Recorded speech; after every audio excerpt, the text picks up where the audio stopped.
미국 샌디에이고에 위치한 한 레스토랑. 1년 전까지만 해도 손님들로 북적였던 이 레스토랑은 인건비를 아끼기 위해 중국인 직원을 채용하면서부터 순식간에 폐업 직전까지 내몰리게 되었는데요. 그런데 안 그래도 망해가는 이 레스토랑에 어떤 한국인이 $100를 요구했고 그 결과 충격적인 일이 벌어지기 시작하는데요.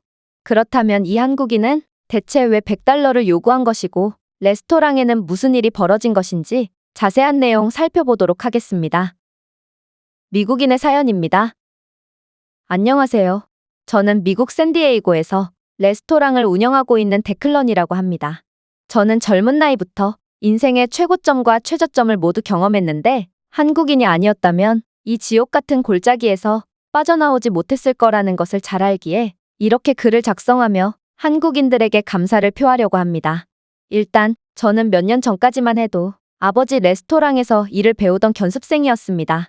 아버지는 샌디에이고 같은 휴양지에서는 음식의 맛보다 친절한 서비스와 새로운 유행을 빨리빨리 받아들이는 융통성이 가장 중요하다고 강조하셨는데요. 그래서인지 아버지는 미국인 직원을 쓰는 법이 없었습니다. 아버지는 늘 한국인들만을 고용하셨고 그들은 늘 친절한 서비스를 제공했죠. 요즘 각종 미국 매체들에서 직원과 손님이 팀 문제로 주먹다짐을 벌였다는 소식이 심심치 않게 들려오는데 제가 한국인들과 일할 동안 주먹다짐은커녕 사소한 말싸움조차 보지 못했거든요. 오히려 모든 손님들은 한국인 직원들의 서비스에 몹시 만족하며 돌아가곤 했죠. 그리고 제가 아버지 밑에서 일하는 몇 년 동안 한국인 직원들은 하나같이 절대로 지각하는 법이 없었는데요. 그들은 늘 10분 일찍 도착해서 업무 준비를 마쳤죠. 어쨌든 이런 한국인들 덕분인지 모르겠지만 아버지가 운영하시는 레스토랑은 정말 인기가 많았습니다. 그러다 한 번은 정말 충격적인 일이 벌어지고 말았습니다. 평생 동안 일만 하셨던 아버지는 갑자기 혈액암으로 쓰러지셨기 때문인데요. 저는 슬퍼할 겨를도 없이 갑작스럽게 레스토랑을 맡게 되었고 혼자 3인분 몫을 해내시던 아버지의 빈자리를 메꾸기 위해 새로운 직원을 모집하게 되었습니다.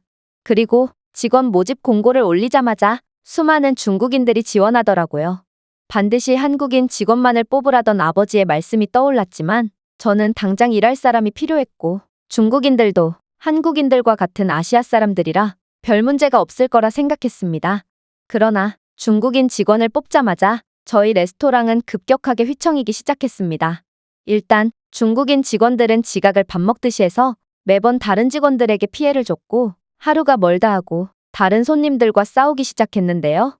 손님들이 몇 번이나 불러도 들은 척도 안 하는 것은 기본이고 부족한 영어 실력 때문에 손님들이 뭔가를 물어봐도 못 알아듣기 일쑤였죠. 하지만 이들의 영어 실력이 귀신같이 올라갈 때가 있었습니다. 그건 바로 손님들이 계산할 때였는데요. 중국인 직원들은 매번 손님들에게 과도한 팁을 요구했고 그럴 때마다 손님들은 항의하곤 했습니다. 저는 주문 한 번 하기 위해 당신을 5번이나 불러야 했고 형편없는 당신의 영어 실력 때문에 음식에 대한 설명조차 제대로 듣지 못했습니다. 이런 최악의 서비스를 제공하고도 미국인들이 받는 만큼의 팁을 요구하는 게 말이나 되나요? 하지만 중국인 직원들은 끈질겼습니다. 그들은 손님들이 팁을 적게 주거나 주지 않을 경우 손님들을 따라 매장 밖까지 나왔고 금방이라도 주먹다짐을 할 듯이 다투는 경우도 많았죠. 상황이 이렇다 보니 레스토랑의 분위기는 날이 갈수록 안 좋아졌고 그나마 남아있던 한국인 직원들도 전부 그만두기 시작했습니다. 저는 뭔가 잘못되어 가고 있다는 걸 느꼈지만 식당 운영은 처음이라 어떻게 해야 할지 전혀 갈피가 안 잡혔습니다. 그렇다고 해서 몸져놓으신 아버지를 걱정시켜드리고 싶지는 않아서 아버지께는 비밀로 하고 가게를 살려보려고 갖은 노력을 했죠. 식당 매출이 반토막이 나는 와중 저는 인건비를 줄이기 위해 저렴한 중국인 직원들을 추가적으로 구했는데요. 하지만 중국인 직원을 뽑으면 뽑을수록 상황은 더욱 악화되기만 했죠. 심지어 이제는 미국 레스토랑에서 종업원이 손님에게 중국어를 사용하는 말도 안 되는 상황이 벌어지기 시작했고 한 번은 시제가 매번 안 맞아서 CCTV를 돌려본 결과 중국인 직원들이 카운터에 현금에까지 손대고 있다는 사실을 알게 되자 저는 더 이상은 안 되겠다 싶어서 중국인 직원들을 전부 해고해버렸습니다. 하지만 상황은 이미 돌이킬 수 없는 지경까지 치달은 후였습니다. 손님들에게 신뢰를 쌓는 건 몹시 어렵고 오래 걸렸지만 신뢰를 잃는 건 순식간이었거든요. 결국 제 가게는 아무도 찾지 않게 되었고 아무리 직원 모집 공고를 올려도 중국인 직원들로 가득하다고 소문이 난 저희 레스토랑은 중국인을 제외하고는 아무도 지원하지 않았습니다. 저는 도저히 적자를 버틸 수 없었고 레스토랑을 폐업 처리하고 막노동이라도 하며 그동안 까먹은 돈을 메꿔야겠다고 다짐하던 찰나 어떤 한국인이 직원 모집 공고를 보고 왔다며 이곳에서 일해보고 싶다고 말하더군요. 사실 저는 너무 많은 마음고생을 하던 차였고 이제는 답이 없다고 판단해서 레스토랑 사업을 포기할 생각이었기 때문에 딱히 미련이 없었습니다.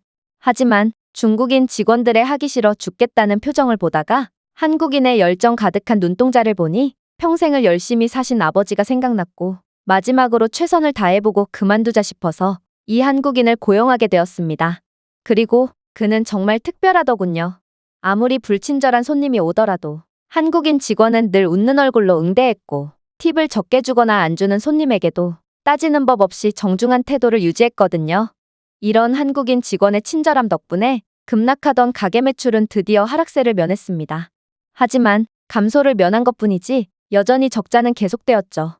그러다 한 번은 이 한국인 직원에게 어떻게 한국인들은 매번 친절한 서비스를 제공할 수 있는 거냐고 묻게 되었는데요. 그러자 이 한국인 직원은 당연하다는 듯이 말하더군요.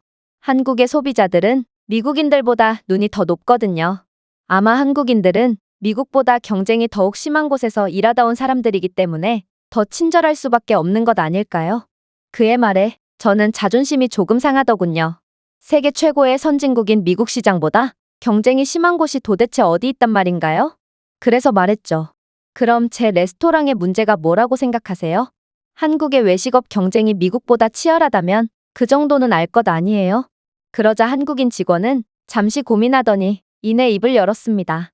제 생각에 주변 레스토랑과의 차별점이 없는 것 같아요. 마카로니엔 치즈나 감자튀김, 햄버거는 전에는 잘 나갔겠지만 최근 이 상권에 똑같은 메뉴의 식당들이 너무도 많이 생겼어요. 그런데 이 레스토랑은 직원이 얼마 없어서 음식 나오는 속도가 느리니까 손님 입장에서 이곳을 찾을 이유가 없죠. 새로운 유행을 받아들이고 신메뉴를 개발해보세요. 저는 놀랐습니다. 이 한국인은 아버지와 똑같은 경영 철학을 가지고 있었기 때문인데요. 그러나 이 한국인의 말이 100번 옳았지만 제겐 신메뉴를 개발할 자금도 열정도 남아있지 않았습니다. 그래서 제가 머뭇대자 한국인 직원은 허를 찌르는 말을 하며 역으로 저를 당황스럽게 하더군요. 제가 신메뉴 개발하는 것을 도와드릴게요. 대신 100불만 줘보세요. 저는 그가 제정신이 아닌 줄 알았습니다. 고작 100불로 무슨 신메뉴를 만들겠다는 건지 도통 이해가 안 됐죠. 하지만 그의 확신에 가득 찬 눈동자를 본 저는 홀린 듯 그에게 100불을 건네줬습니다. 그리고 다음 날 그는 한인마트에서 구해왔다며 주방에 이것저것을 가져왔는데요. 그는 너겟과 감자튀김은 이제 한물 같다며 김말이와 오징어튀김, 만두튀김 등의 각종 희한한 튀김을 준비해왔으며 햄버거에 들어가는 칠리 소스 대신 넣으라며 불을 뿜는 미친 닭이 그려져 있는 악마의 소스를 가져왔습니다. 그리고 한국 음식인 떡볶이를 약간 변형한 음식이라며 치즈가 들어간 떡볶이를 선보였는데 흔해 빠진 마카로니엔 치즈 대신 이 음식을 메뉴에 넣으라고 하더군요. 저는 이 한국인 직원이 드디어 미쳐버렸구나 싶었습니다. 도대체 이 정체불명의 못생긴 튀김들을 누가 먹고 싶어 할 것이며 불을 뿜는 미친 닭이 그려져 있는 소스는 굉장히 매워서 당장이라도 손님들에게 소송이 걸릴 것 같았거든요. 하지만 이 한국인 직원은 굴하지 않고 맥주를 주문하는 손님에게 공짜로 제공하라며 김과 강냉이라고 불리는 한국식 과자를 구해오기까지 했습니다. 음식을 공짜로 주다니 정말 이해가 안 됐습니다. 하지만 저는 더 이상 잃을 것도 없었기에 일단 그의 말을 듣기로 했죠. 그리고 매출이 3배로 늘어나기까지는 한 달이 채 걸리지 않았습니다. 손님들은 엄청나게 매운 햄버거를 먹고 눈물을 흘리며 고통스러워했지만 중독성이 끝내준다며 끝까지 먹고 나갔고 치즈 떡볶이와 각종 튀김들은 어린 여학생들에게 엄청난 인기를 끌었죠. 알고 보니 요즘 한류가 엄청나게 인기라서 이런 한식이 미국의 젊은 층들을 중심으로 굉장한 인기를 끌고 있더군요. 이 한국인 직원은 그러한 유행까지 고려해서 신메뉴를 선보였던 것입니다. 이뿐만이 아니었어요. 김과 강냉이를 공짜로 내어주니 주류 주문의 빈도도 엄청나게 높아졌거든요. 한국인 직원은 이에 만족하지 않고 한국식 홍보 방법이라며 SNS를 통한 식당 홍보에도 열을 올렸습니다. 그렇게 매출은 정말 수직 상승해버렸죠. 저는 한국인 직원에게 너무나도 감사해서 월급을 인상해주고 그를 정규 직원으로 고용했습니다. 그는 제 훌륭한 친구이자 사업 파트너가 될 것 같았거든요. 그리고 손님이 너무나도 늘어나서 종업원이 더 필요했는데 저는 모든 인력을 한국인들로 채웠죠. 한국인을 고용하니 중국인들을 고용했을 때처럼 문제가 일어나는 경우가 전혀 없더군요. 한국인 덕분에 저는 드디어 아버지가 레스토랑을 운영하실 때보다 더 큰 매출을 올리게 되었고, 전처럼 죄인이 된 것처럼 쭈그리고 아버지를 찾아가는 것이 아닌 어깨를 펴고 당당하게 아버지 병실로 향했습니다. 그리고 아버지께 그동안 있었던 일 전부를 말씀드렸죠. 제 실수로 레스토랑이 망해버릴 뻔했던 일까지 전부를 말이에요. 그러자 아버지는 인자한 미소를 지으시며 말씀하시더군요. 데클런, 나는 내 아빠잖니. 나는 너의 눈빛만 보고도 매출이 어떤지 알 수 있단다. 하지만 아빠는 너를 끝까지 믿었고 결국 멋지게 해냈구나. 그러니까 진작에 한국인들을 고용하라니까. 너는 예나 지금이나 여전히 아빠 말을 참 안 듣는구나. 아빠는 제가 가게를 망치고 있다는 것을 알고 계심에도 묵묵히 저를 믿어주셨던 것입니다. 그렇게 저는 아버지의 병실에서 눈물을 흘릴 수밖에 없었고 저를 도와준 한국인에게 무한한 감사를 느끼게 되었습니다. 만약 제가 한국인을 만나지 못했다면 어떻게 됐을지 정말 상상만 해도 끔찍하네요. 이 외국인의 글은 여기까지입니다. 한국인 덕에 망해가던 레스토랑을 살릴 수 있었던 미국인의 사연이었습니다. 제가 준비해온 내용은 여기까지입니다. 끝까지 시청해주셔서 진심으로 감사드리며 여러분들의 구독과 좋아요, 알림 설정은 영상 제작에 큰 힘이 됩니다. 이상 세모튜브였습니다.